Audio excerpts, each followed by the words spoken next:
வணக்கம்.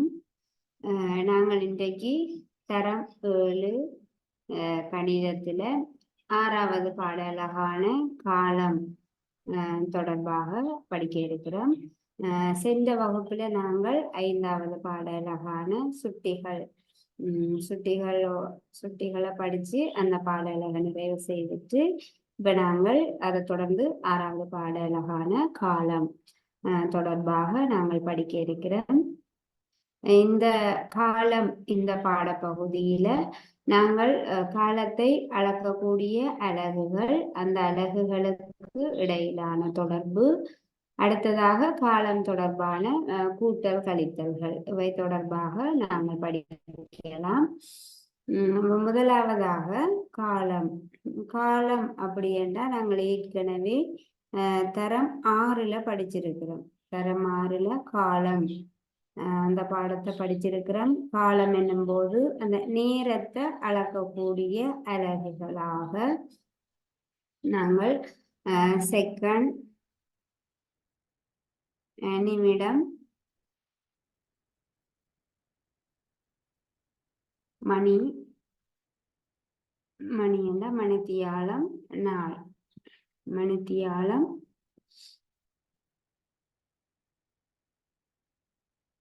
நாள், இந்த நேரத்தை அளக்கக்கூடிய அலகுகளாக இவை 4ஐயும் ஏற்கனவே நாங்கள் படிச்சிருக்கிறோம்.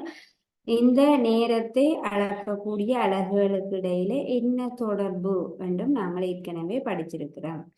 அப்ப 6ஆம் ஆண்டு அந்த காலத்தை தொடர்ந்து நாங்கள் இப்ப தரம் 7 காலம் பாடப்பகுதியில காலத்தை அளக்கக்கூடிய அலகுகளாக என்னென்ன இங்க பார்க்க போறோம். அப்படி என்றால் காலத்தை அளக்கக்கூடிய அலகுகளாக மாதம், வருடம், அடுத்ததாக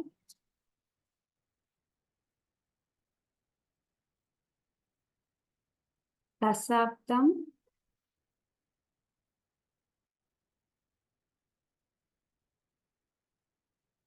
சதாப்தம்,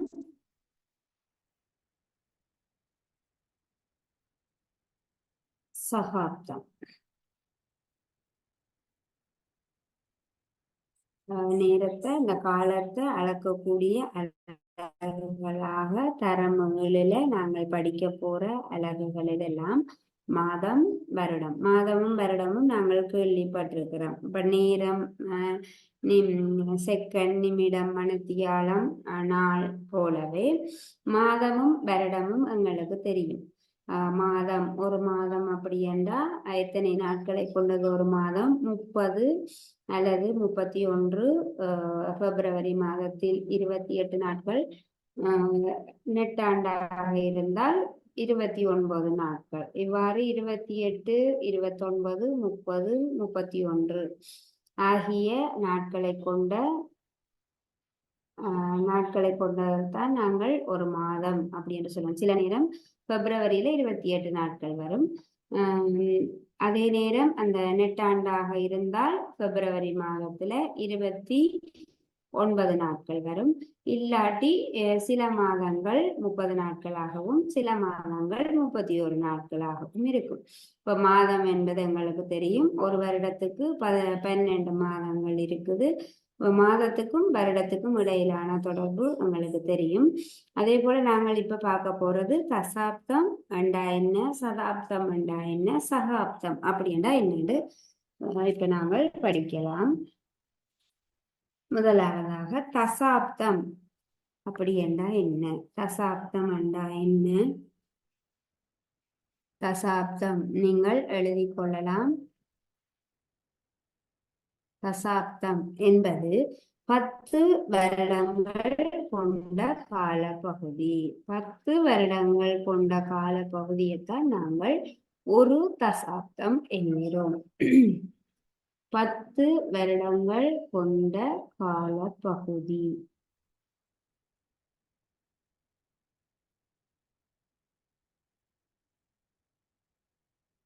காலப்பகுதியானது ஒரு தசாப்தம் என அழைக்கப்படுகிறது.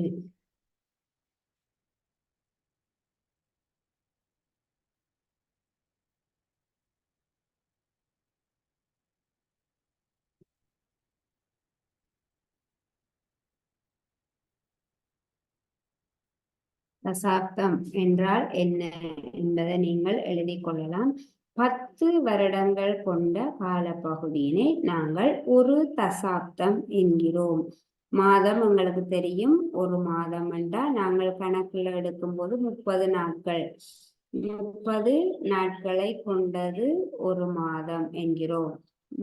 சில மாதங்கள் 31 நாட்களை கொண்டிருந்தாலும் சில பிப்ரவரி மாதமானது 28 மற்றும் 29 நாட்களை கொண்டிருந்தாலும் 30 நாட்களை கொண்டதுதான் ஒரு மாதம் என்று நாங்கள் கணக்கில் எடுப்போம். இந்த அலகுகளுக்கு இடையிலான தொடர்பு பார்க்கும்போது ஒரு மாதத்துக்கு 30 நாட்கள் என்று போட்டுத்தான் நாங்கள் கணக்கு செய்ய வேணும். அதே போல வருடங்கள் எங்களுக்கு தெரியும், 12 மாதங்கள் சேர்ந்ததுதான் ஒரு வருடம்.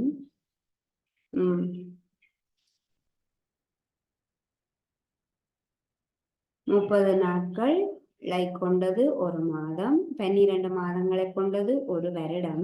இந்த தசாப்தம் அப்படி என்றா என்ன? 10 வருடங்கள் கொண்ட காலப்பகுதி ஒரு தசாப்தம் எனப்படுகிறது.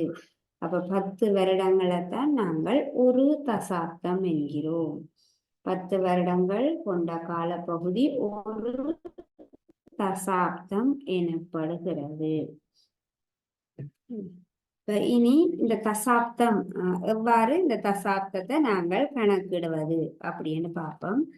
தசாப்தம் என்றா என்ன? 10 வருடங்கள் கொண்ட காலப்பகுதி ஒரு தசாப்தம் என அழைக்கப்படுகிறது. பாருங்கோ, முதலாம் தசாப்தம்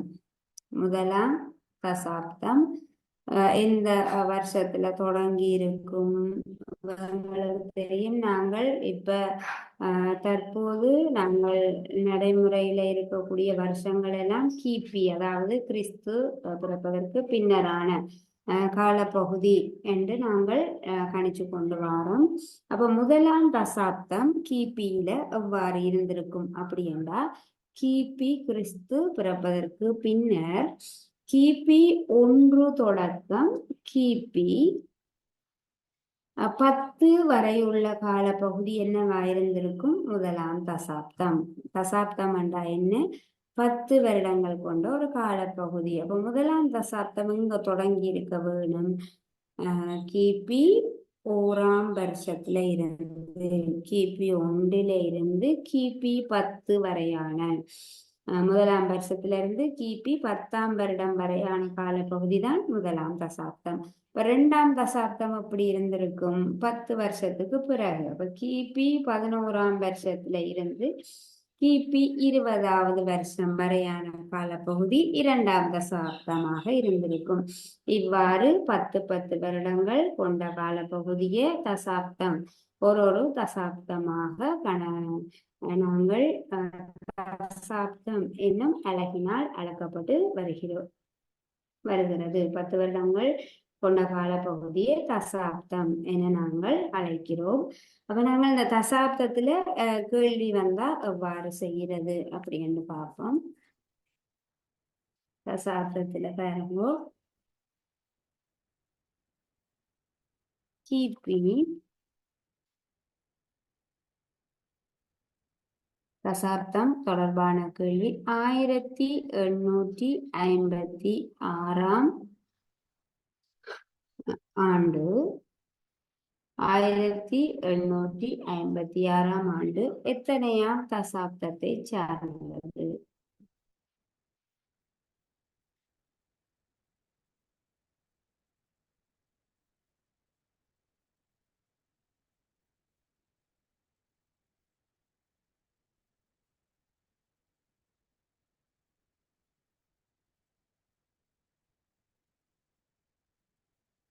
கேள்வியை நீங்கள் எழுதிக் கொள்ளலாம்.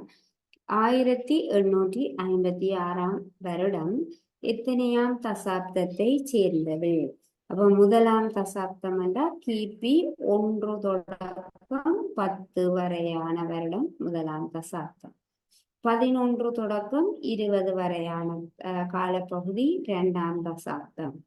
21 தொடக்கம் 30 வரையான காலப்பகுதி 3ஆம் தசாப்தம். இவ்வாறு நாங்கள் பார்த்து கொண்டு வரும்போது 1856ஆம் வருஷம் எத்தனையாம் தசாப்தமாக இருக்கும்? இது முதலாம், இது 2ஆம் தசாப்தம், இது 3ஆம் தசாப்தம். அப்ப நாங்கள் அதுக்கு என்ன செய்ய வேண்டும்? இந்த 1856 ஆண்டுகளுக்குள் எத்தனை 10 வருஷங்கள் இருக்குது அப்படி என்று நாங்கள் பார்க்க வேண்டும். 1856 ஆண்டுகளானது எத்தனை 10 வருட கால பகுதியை கொண்டது அப்படி என்று நாங்க பார்க்க வேணும். அதுக்கு என்ன செய்ய வேணும்? நாங்கள் 1856 10ஆல வகுப்போம். 10ஆல வகுக்கும் போது என்ன நடக்கும்? நாங்கள் முழு எண்ண 1856 எழுதிட்டு 10ஆல வகுப்படுது 0 ஒரு 0. ஆகவே நாங்கள் பின்னுக்கு இருந்து ஒரு தசம் குத்தலாம். அப்ப 185 தசாப்தங்கள்.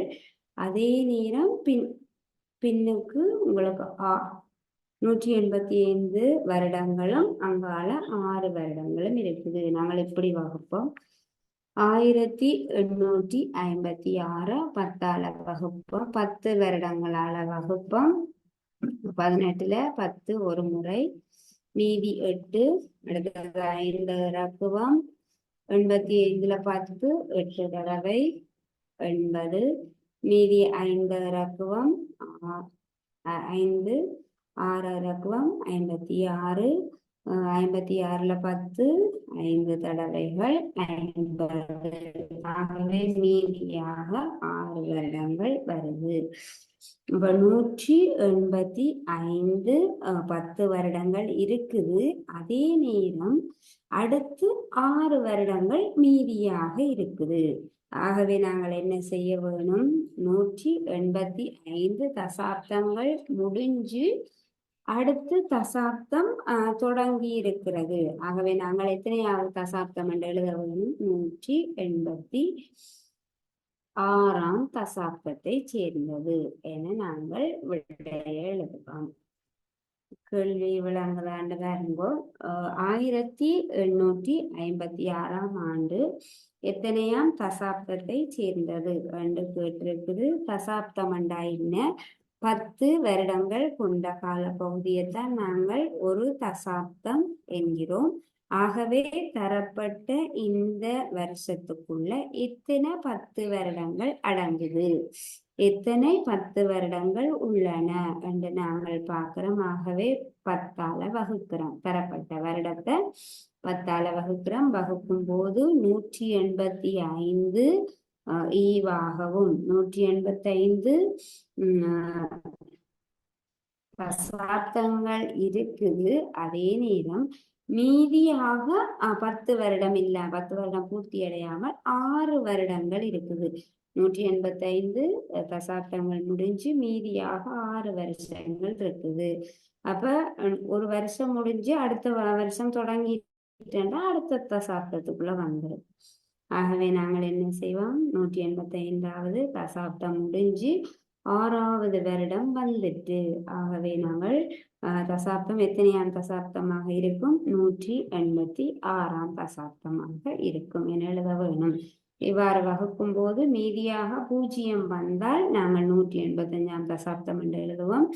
அப்படி இல்லாமல் அடுத்து ஒரு வருஷம் தொடங்கிட்டு 1 2 3 4 5 6 7 8 9க்குள்ள இருந்ததுண்டா நாங்கள் 185ஓட 1 கூட்டி 186ஆம் தசாப்தம் என விடையளிக்க வேணும். ஆகவே நாங்கள் இந்த கேள்விக்காக செய்தது இந்த 1856 வருஷங்களுக்குள் எத்தனை 10 வருட கால பகுதி இருக்குது என்று பார்த்துட்டு நாங்கள் இந்த கேள்வியை செய்திருக்கிறோம். ஆகவே 1856ஆம் ஆண்டு 186ஆம் தசாப்தத்தை சேர்ந்தது.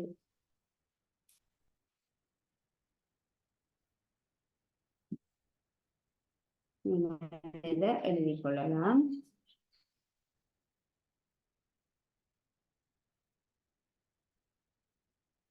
அடுத்ததாக தசாப்தம் பார்த்துட்டோம். இனி அடுத்ததாக நாங்கள் பார்க்க போறது சதாப்தம். அப்படி என்றா என்ன? சதாப்தம்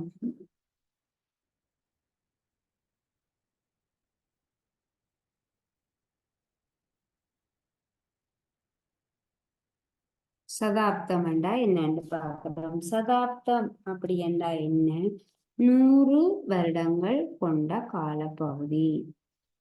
100 வருடங்கள் கொண்ட காலப்பகுதியைத்தான் நாங்கள் ஒரு சதாப்தம் என்கிறோம்.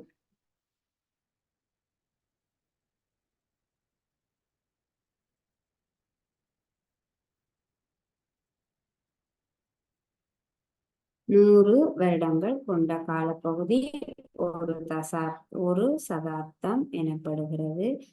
ஒரு சதாப்தம் என்றா என்ன? 100 வருடங்கள். 100 வருடங்கள் சேர்ந்ததுதான் ஒரு சதாப்தம். 100 வருடங்கள் கொண்ட கால பகுதியைத்தான் நாங்கள் ஒரு சதாப்தம் என்கிறோம். சதாப்தத்துக்கு இன்னொரு பெயர் இருக்கு. என்னண்டா நூற்றாண்டு. 100 வருடங்களை கொண்டபடியா சதாப்தத்துக்கு இன்னொரு பெயர் என்ன? நூற்றாண்டு. நூற்றாண்டு கேட்டாலும் நாங்கள் சதாப்தம் என்று நினைச்சு கொண்டு அதுக்கேற்ற மாதிரி விடையளிக்க வேணும். 100 வருடங்கள் கொண்ட காலப்பகுதிக்கு என்ன பெயர்? நூற்றாண்டு அல்லது சதாப்தம் எனப்படுகிறது. ஒரு சதாப்தத்தில் 100 வருடங்கள் அடங்கி உள்ளன. இப்ப நாங்கள் இதுக்கு ஒரு கேள்வி செய்வோம். கேள்வி: 1924 வருடம் ஆண்டு எத்தனையாம் சதாப்தத்தை சேர்ந்தது? எத்தனையாம்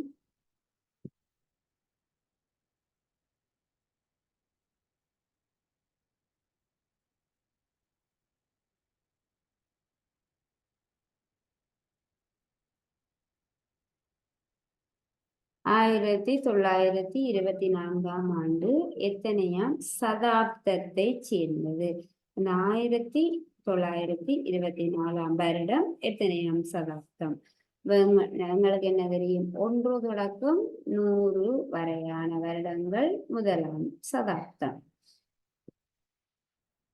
இந்த 100 தாண்டின பிறகு 101ஆம் வருடத்தில இருந்து 200ஆம் வருடம் வரையான காலப்பகுதி 2ஆம் சதாப்தம்.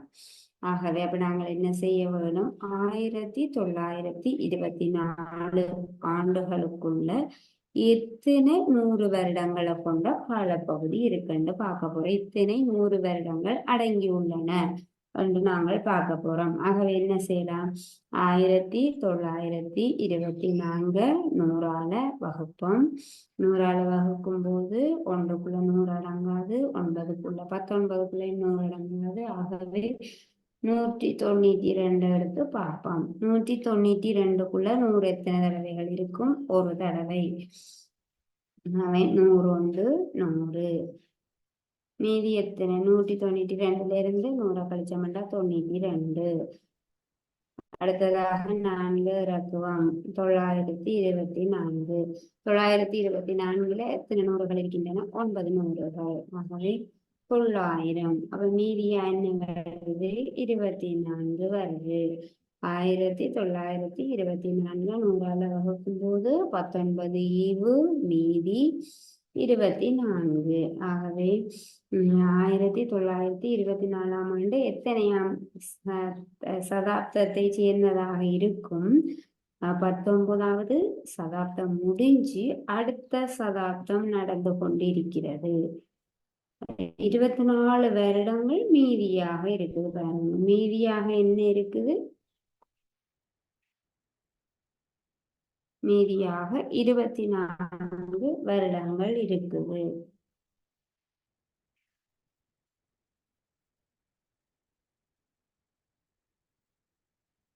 மீதியாக 24 வருடங்கள் இருக்குதுண்டா என்ன நடந்திருக்கும்? அடுத்த சதாப்தம் நடந்து கொண்டு இருக்கும். ஆகவே நாங்கள் என்ன செய்ய வேணும்? 19ஆம் சதாப்தம் முடிஞ்சு அடுத்த சதாப்தம் நடந்து கொண்டு இருக்குது. ஆகவே நாங்கள் என்ன செய்வோம், 19ஓட மீதி வந்ததென்றா ஒண்ட கூட்டுவன். மீதி பூஜ்ஜியமாக இருந்தால் 19வது சதாப்தம் தான். பூஜ்ஜியமாக இல்லாமல் மீதி எண்களாக இருந்ததென்றா நாங்கள் அடுத்த வருஷம் 19வது சதாப்தம் முடிஞ்சு அடுத்த சதாப்தம் நடந்து கொண்டிருக்குது என்பதை குறிப்போம். ஆகவே 1924ஆம் ஆண்டு எத்தனையாம் சதாப்தத்தை சேர்ந்ததாக இருக்கும்? 19. மீதி அடுத்த சதாப்தம் நடந்து கொண்டிருக்குது. ஆகவே 20ஆம் சதாப்தத்தை சார்ந்தது. 20ஆம் சதாப்தத்தை சார்ந்தது. 1924ஆம் ஆண்டு எத்தனையாம் சதாப்தத்தை சேர்ந்தது? 20ஆம் சதாப்தத்தை சேர்ந்தது. உங்களுக்கு தெரியும், அல்லது என்ன சொல்லுவோம், 20ஆம் நூற்றாண்டுன்னு சொல்லுவோம். 20ஆம் நூற்றாண்டுல நாங்கள் படிச்சிருக்கிறோம் தமிழ்ல. 20ஆம் நூற்றாண்டுல இந்தந்த தலைவர்கள் எல்லாம் பிறந்திருக்கிறாங்க. ஆனா ஆண்டை பார்த்தீங்கன்னா எப்படி இருக்கும்? 1950, 1940 இருக்கும். அப்ப என்ன நடந்திருக்குமாங்க? 19வது நூற்றாண்டுகள் முடிஞ்சு 19ஆம் நூற்றாண்டா 1900 வருடம். 1900 19ஆம் நூற்றாண்டு முடிஞ்சு அடுத்த நூற்றாண்டு நடந்து கொண்டிருக்குது. ஆகவே நாங்கள் விடையாக என்ன எழுத வேணும்? 20ஆம் சதாப்தம் அல்லது 20ஆம் நூற்றாண்டு. இதை நீங்கள் எழுதிக் கொள்ளலாம்.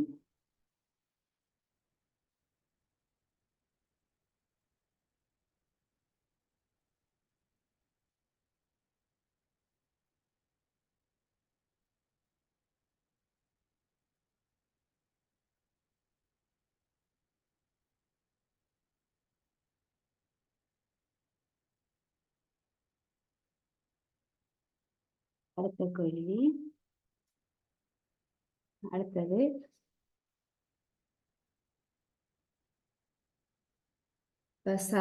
தசாப்தம் என்றா என்னென்னு பார்த்த நாங்கள். சதாப்தம் என்றா என்னென்னு பார்த்த நாங்கள். அடுத்ததாக சகாப்தம் அப்படி என்றா என்னென்னு பார்ப்போம். சகாப்தம்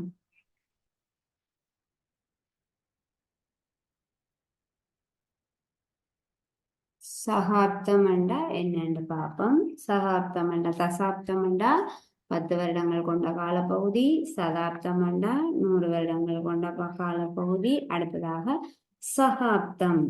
சகாப்தம் என்றா 1000 வருடங்கள் கொண்ட காலப்பகுதியைத்தான் நாங்கள் சகாப்தம் என்கிறோம். 1000 வருடங்கள் கொண்ட காலப்பகுதி.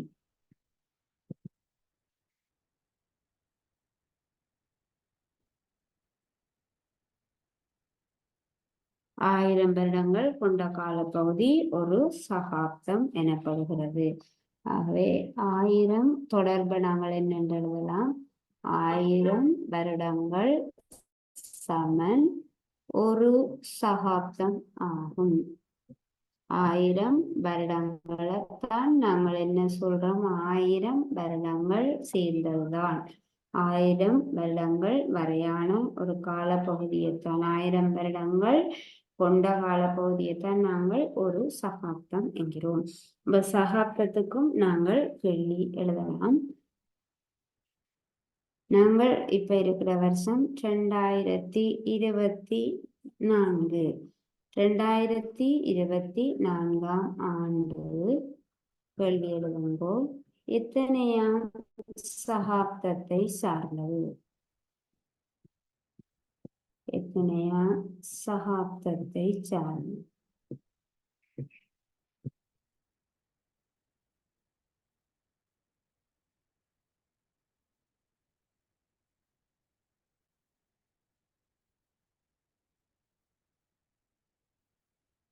இரண்டாயிரத்தி 24ஆம் ஆண்டு எத்தனையாம் சகாப்தத்தை சேர்ந்தது? அப்ப 1000 வருடங்கள் ஒரு சகாப்தம். ஆகவே கிபி 1 முதல் கிபி 1000 வரையான வருஷம் முதலாம் சகாப்தம். அடுத்தது கிபி 1001 இருந்து கிபி 2000 வரையான காலப்பகுதி 2ஆம் சகாப்தம்.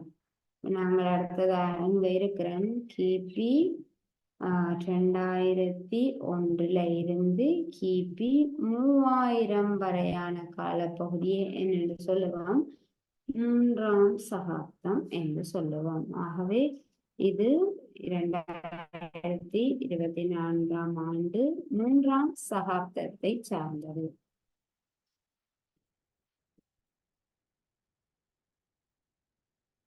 சகாப்தத்தை சேர்ந்தது. 1000 1000ஆல வகுக்கலாம். முதல் 1 தொடக்கம் 1000 வருஷத்தை முதலாம் சகாப்தம் என்கிறோம். 1001ஆம் வருடத்திலிருந்து 2000ஆம் வருடம் வரை 2ஆம் சகாப்தம் என்கிறோம். 2001 தொடங்கி 2001 இருந்து 3000 வருஷம் வரையான அந்த காலத்தை நாங்கள் என்ன சொல்லுவோம் 3ஆம் சகாப்தம். இதுக்குள்ளதான் என்ன இருக்கு 2024ஆம் வருடம் இருக்கு, 2004 2005 எல்லா வருடங்களும் நாங்கள் இப்ப எங்களுடைய இந்த கால பகுதி பெரும்பாலும் எத்தனையாம் சகாப்தத்தை சேர்ந்ததாக இருக்கும் 3ஆம் சகாப்தத்தை சேர்ந்ததாக இருக்கும். 1000ஆல அல்லது 1000ஆல நாங்கள் வகுக்க வேணும். 2024 1000ஆல வகுத்தோம்னா என்ன வரும்? 2000க்குள்ள 1000 2 தடவை மீதியாக 24 வருடங்கள். ஆகவே 2 சகாப்தம் முடிஞ்சு அடுத்த சகாப்தம் நடந்து கொண்டு இருக்குது. 24 வருடங்கள் அடுத்த சகாப்தத்துக்கான 24 வருடங்கள் மீதியாக இருக்குது அல்லது அடுத்த சகாப்தம் நடந்து கொண்டிருக்குது. ஆகவே நாங்கள் விடையாக என்ன எழுத வேணும்? 2 அடுத்த சகாப்தம் நடந்து கொண்டிருக்குது. அப்ப 3ஆம் சகாப்தத்தை சேர்ந்தது என எழுதி கொள்ளலாம். இதை நீங்கள் எழுதி கொள்ளலாம் போட்டியில.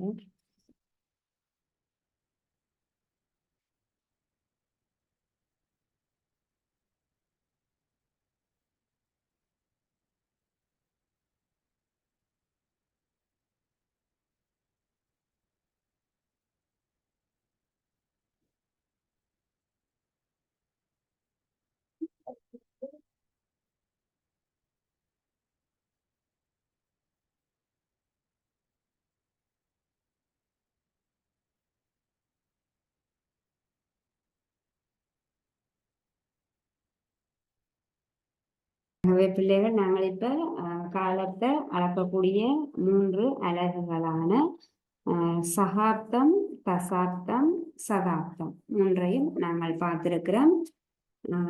என்னென்ன பார்த்து நாங்கள் தசாப்தம், சகாப்தம், சகாப்தம் காலத்தை அளக்கக்கூடிய அலகுகளாக தரமுகளில நாங்கள் படிச்ச 3 அலகுகள். தசாப்தம், சதாப்தம், சகாப்தம் இது 10 வருஷங்களை கொண்ட காலப்பகுதி. சதாப்தம் என்றா 100 வருஷங்களை கொண்ட காலப்பகுதி. சகாப்தம் என்றா 1000 வருடங்களை கொண்ட காலப்பகுதி. அடுத்ததாக இனி நாங்கள் பார்க்க போறது நெட்டாண்டு. அப்படி என்றா என்ன?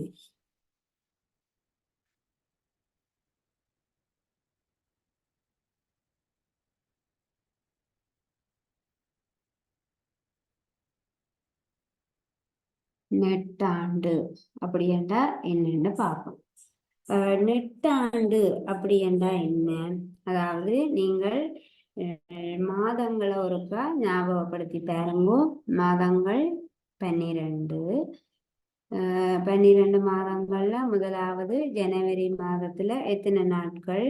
31 நாட்கள். அப்ப 31 நாட்களை கொண்ட மாதங்கள் எதெல்லாம்? ஜனவரி, மார்ச், மே, ஜூலை,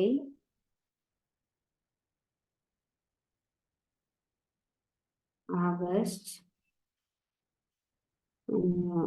அக்டோபர், டிசம்பர்.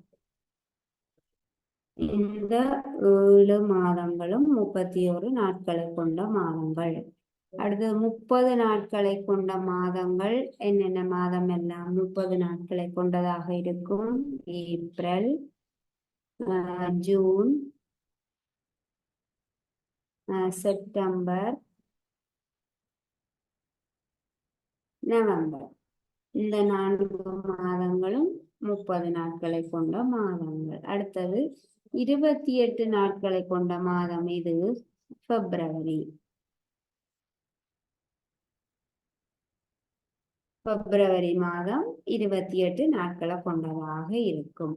ஆனால் இந்த பிப்ரவரி மாதமானது எப்பவும் 28 நாட்களை கொண்ட மாதமாக இருக்குமா இல்லையா?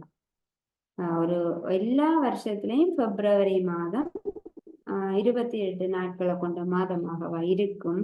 இல்லை. என்ன நடக்கும்? 4 வருஷத்துக்கு ஒரு தடவை இந்த பிப்ரவரி மாதத்தின் நாட்கள் 29 காணப்படும். 4 வருஷத்துக்கு ஒரு தடவை. இப்ப 2000ஆம் ஆண்டு 29 நாட்களை கொண்டிருந்ததண்டா, பிப்ரவரி மாதம் 21 நாட்களை கொண்டிருந்ததண்டா, அடுத்து 2004ஆம் ஆண்டு 29 நாட்களை கொண்டதாக இருக்கும். ஒவ்வொரு 4 வருஷத்துக்கு ஒரு தடவையும் பிப்ரவரி மாதத்தின் நாட்கள் மாறிக்கொண்டே வரும். 4 வருஷத்துக்கு ஒரு முறை பிப்ரவரி மாதத்தில் 29 நாட்கள் காணப்படும். அப்ப நாங்கள் இவ்வாறு பிப்ரவரி மாதத்தில் நாட்கள் 29 ஆகும்போது வருஷத்தின் நாட்கள் எத்தனையா மாறிடும்? 366 மாறிடும். ஒரு வருடத்துக்கு எத்தனை நாட்கள்? வருடத்தின் நாட்கள் மொத்தம் எத்தனை? 300. ஒரு வருடத்துக்கு 365 நாட்கள். ஒரு வருடத்துக்கு 365 நாள். வருடத்துக்கும் நாட்களுக்கும் இடையிலான தொடர்பு ரெண்டுமே காலத்தை அளக்கக்கூடிய அலகுகள். மாதத்துக்கும் வருடத்துக்கும் இடையிலான தொடர்பு எங்களுக்கு தெரியும். 12 மாதங்களை கொண்டது ஒரு வருடம், 30 நாட்களை கொண்டது ஒரு மாதம்.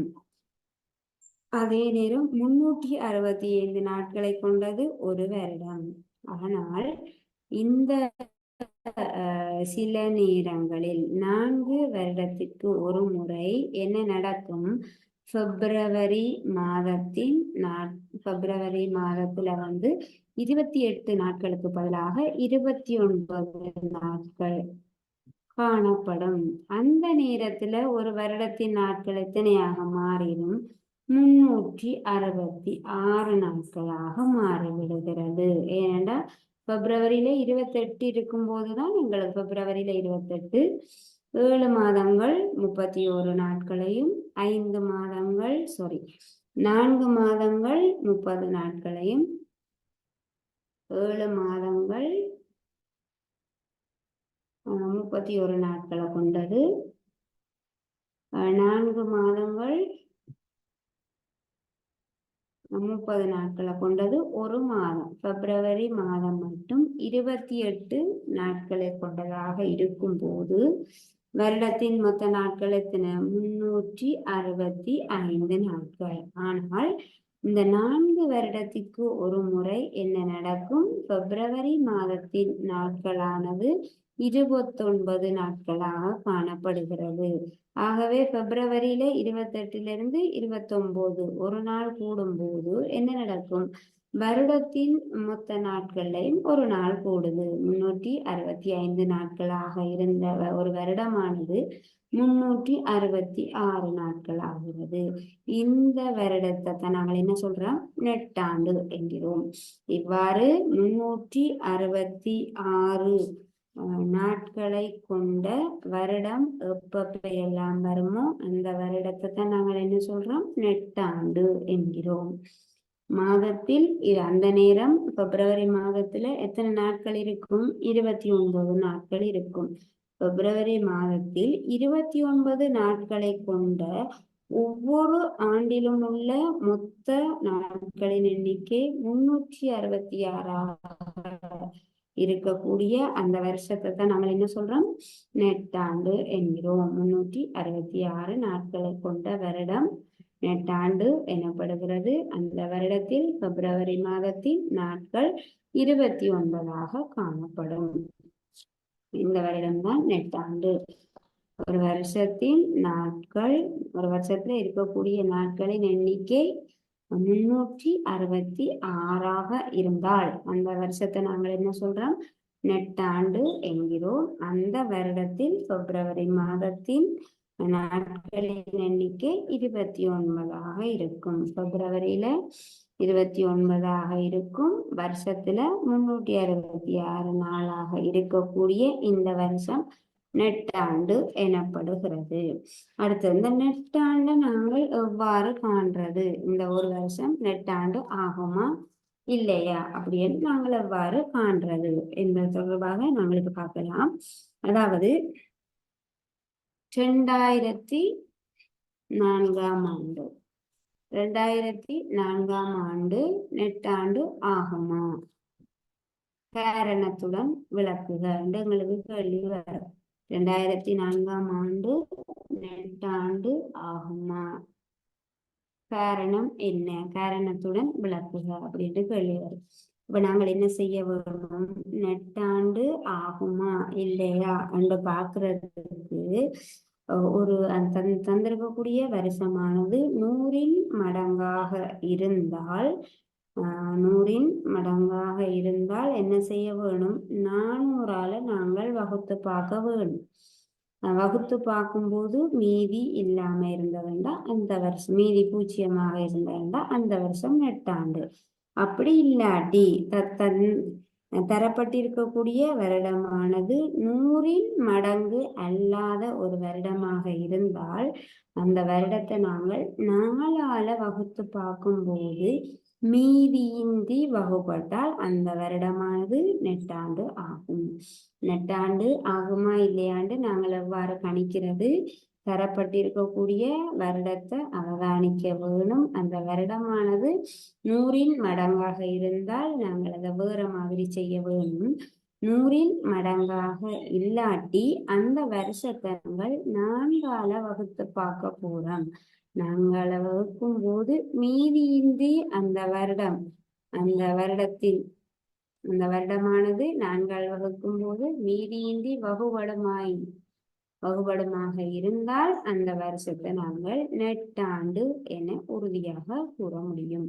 அப்ப நாங்கள் பார்க்கிறோம், தரப்பட்டிருக்கக்கூடிய வருஷமானது 100 மடங்கா இல்லையா, 100 மடங்கண்டா அப்படி இருக்க வேணும், 100 நூறுகளாக போய் கொண்டிருக்க வேணும். 100, 200, 300, 400, 500, 600, 700, 800, 900, 1000, 1100, 1200, 1300 100 100ஆ போய் கொண்டிருக்க வேணும். 2004 அந்த வருடமா 100 மடங்கா இல்லை, ஏனண்டா 4 முடிஞ்சிருக்கு. 100 மடங்காண்டா 100 மடங்காக இருக்க வேணுமெண்டா அந்த எண்ணின் இறுதியில 2 பூஜ்ஜியங்கள் இருக்க வேணும். அப்ப இங்க இறுதியில ஒரு எண் இருக்காகவே இது ஒரு 100 மடங்கு இல்லை. 100 மடங்காக இல்லாட்டி நாங்கள் என்ன செய்வோம், இந்த எண்ணை 4ஆல வகுத்து பார்ப்போம். 4ஆல வகுக்கும் போது மீதியின்றி வகுப்பட்டால் இந்த எண் நெட்டாண்டு ஆகும். 2004 4ஆல வகுத்த நீங்கண்டா என்ன வரும், 2ல 4 அடங்காது, 20, 20ல 4 5 முறை, அடுத்தது 0, அடுத்த ஒன்று இலக்கணம் 0. ஆகவே 0 வகுபடாது, மேல ஒரு 0 சேர்க்கிறோம். அதை 4 இறக்குவோம். 4ல 4 ஒரு தடவை, மீதி என்ன வருது 0. 2004 4ஆல வகுக்கும் போது மீதி வரவில்லை, ஈவு 501, மீதி வரவில்லை, மீதி என்னவா வருது 0ஆக வருது. ஆகவே 2004 ஆனது 4ஆல் மீதியின்றி வகுபடுகிறது. நாங்கள் இலக்க சுட்டி படிச்சிருக்கிறோம். இலக்க சுட்டியில ஒரு 4ஆல் மீதியின்றி வகுபடுமா இல்லையான்றத இப்படி நாங்கள் இலகுவாக பார்க்கிறது. ஏற்கனவே சுட்டிகள் காரணிகளும் மடங்குகளும் தரமகளில படிச்சிருக்கிறோம். ஒரு எண்ணானது நான்கால மீதியின்றி வகுபடுமா இல்லையான்றத நாங்கள் அந்த எண்ணின் இறுதி 2 இலக்கத்தை பார்க்கணும். இறுதி 2 இலக்கமும் நான்கால வகுபடுமா இருந்தால் அந்த எண் மீதியின்றி நான்கால் வகுபடும். இப்ப இறுதியில இருக்கக்கூடிய 2 இலக்கம் 0ம் 4. இப்ப 4 தான் இறுதியில இருக்கக்கூடிய இலக்கம். 4 நான்கால வகுபடும். ஆகவே 2004 ஆனது நான்கால் மீதியின்றி வகுபடுகிறது. வகுக்கும் போது என்ன வருது? 501 வருது. மீதி 0, மீதியின்றி வகுபடுகிறது. ஆகவே இந்த 2004ஆம் ஆண்டு நெட்டாண்டு ஆகும். நெட்டாண்டு ஆகும். இந்த கேள்வி உங்களுக்கு வரலாம். எக்ஸாமுக்கு வரும். நெட்டாண்டு தொடர்பான கேள்வி வரும். தரப்பட்டிருக்கக்கூடிய வருடம் நெட்டாண்டாக இருக்குமா இல்லையா, காரணத்துடன் விளக்குக என்று கேள்வி வரும். ஆகவே நாங்கள் என்ன செய்வோம்? தரப்பட்ட எண்ண அவதானிப்போம். 100இன் மடங்காக இருக்குதா இல்லையா? 100இன் மடங்காக இருந்தால் நாங்கள் 400ஆல வகுத்து பார்க்க வேண்டும். 100இன் மடங்காக இல்லாத ஒரு எண்ணாக இருந்தால் 4ஆல வகுத்து பார்க்க வேணும். 4ஆல வகுக்கும் போது மீதியின்றி வகுபடும் ஆயின் மீதி 0 வருது. 2004 4ஆல வகுக்கும் போது மீதி 0 வருது. ஆகவே 2004 ஆனது 4ஆல் மீதியின்றி வகுபடுகிறது. ஆகவே இந்த ஆண்டு ஒரு நெட்டாண்டு ஆகும் என நீங்கள் எழுதிக் கொள்ளலாம்.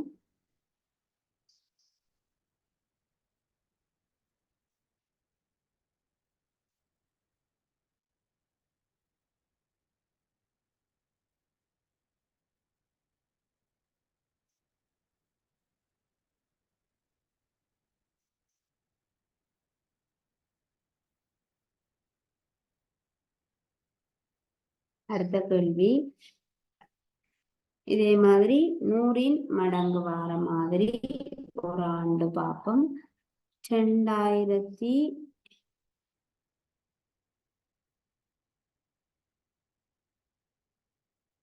2000ஆம் ஆண்டு பார்ப்போம். 2000ஆம் ஆண்டு ஒரு 2000 இந்த ஆண்டு ஆமாண்டு 2000ஆம் ஆண்டு நெட்டாண்டு ஆகுமா இல்லையாண்டு கேட்டிருக்கிறாங்க. ஆகவே நாங்கள் இவ்வாறு ஆண்டு தரப்படும் போது அந்த அவதானிப்போம்.